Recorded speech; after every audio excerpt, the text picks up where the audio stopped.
We read at the beginning of the portion of Shmini how on the 8th day of the inauguration of the Mishkan, when Aaron and his sons were installed to be Kohanim on a permanent basis, Nadav and Avihu, Aaron's two eldest sons, they were the most special Jews after Moshe and Aaron in terms of leadership and future potential. The Torah says they had brought a strange fire, an alien fire. And after they had brought the alien fire, they were struck down by God. And there's an argument how they actually died. Were their bodies incinerated, or the two threads of fire enter into the nostrils? And this is how they met their end. Their souls were actually burnt out of them. There's a discussion, what exactly did they transgress? Did they officiate after they had drunk wine, which a Kohen is not permitted to, his service is not valid, and because they officiated in this drunkard state, therefore they were struck down by God? Or was it because they had ruled regarding the sacrifice of the incense offering without consulting with Moshe, which one has an obligation to consult with the teacher, and one is not permitted to rule independent of the teacher, therefore they deserve to die. After they are struck down, and they were young boys, they were between the ages of 13 and 14, the two of them. Nevertheless, their future was very great, was very special. Moshe says to his brother Aaron, I knew somebody was meant to die on the day of the inauguration of the temple or of the Mishkan, because God had said, with those who are closest to me, I will be sanctified, meaning the lives of those who are closest to me will be taken, and through that, my name will be sanctified. Initially, I thought, Moshe says, it would have been myself or yourself to be taken. But now that I see that they were taken, that's an indication that they are greater than we are. The question is, how by taking the life of a special person, how is that a sanctification of God?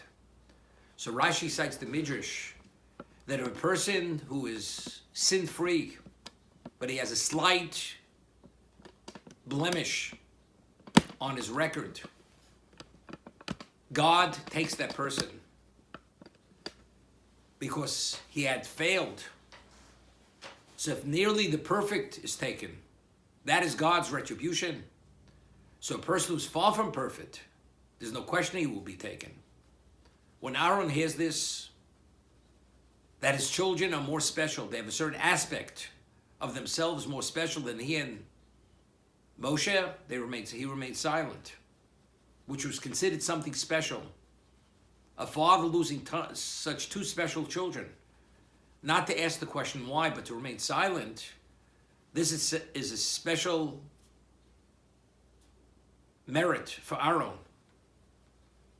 that he was able to remain silent. But the question is, why did he remain silent? So the Sephardo explains that what Moshe had said to him was the greatest consolation. He was consoled that his children were the object of the ultimate sanctification of God's name. That death may have had greater value than their lives. Therefore, he was consoled, and therefore he remained silent. He understood the value of the loss. As we said, sometimes the loss is greater than the gain. And in this situation, the gain is Kiddush Hashem, is God's name being sanctified. The loss is only their lives. Therefore, that's why Aaron remained silent. We read at the time of the giving of Torah at Sinai, Nadav and Avihu and the elders, God's presence was so obvious and blatant. They looked directly and they gazed upon the divine presence, what is called the Shekhinah.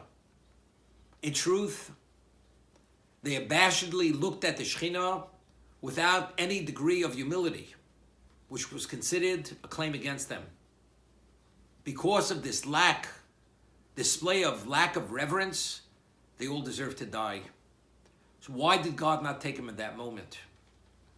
Because this would have undermined the joy of the giving of Torah, and God did not want that this tragedy of their demise, Nadav and Avihu and the 70 elders, to interfere with the joy of the receiving the Torah at Sinai. So he delayed the retribution of Aaron's children until now. And therefore, they had this blind spot. They had made a mistake. But why did God allow them to make that mistake? Because ultimately, the divine retribution had to take place at this moment. But what has to be taken to note is they sinned at a certain level. They're punished. Divine retribution is actually implemented. But what is the value of the divine retribution? The ultimate level of Kiddush Hashem, of God's name being sanctified. That there will be the object, the lesson to be learned, that God's judgment is perfect and exacting. However, the 70 elders who were punished, later when they were in the desert, the Torah tells us that the rabble desired meat and there was a fire that consumed them. During that conflagration, not only were the rabble consumed, the 70 elders who had gazed upon the divine presence at Sinai, they were also consumed at the same time. What is the value? Other than divine retribution, what was the gain other than being atoned? They were just basically punished. We see the difference between Aaron's children, Nadav and Avihu. Although it was divine retribution for not having sufficient reverence at Sinai, but the punishment what is implemented, it was within the context that they were beneficiaries to be the object of the ultimate Kiddush Hashem, which was not the case with the 70 elders.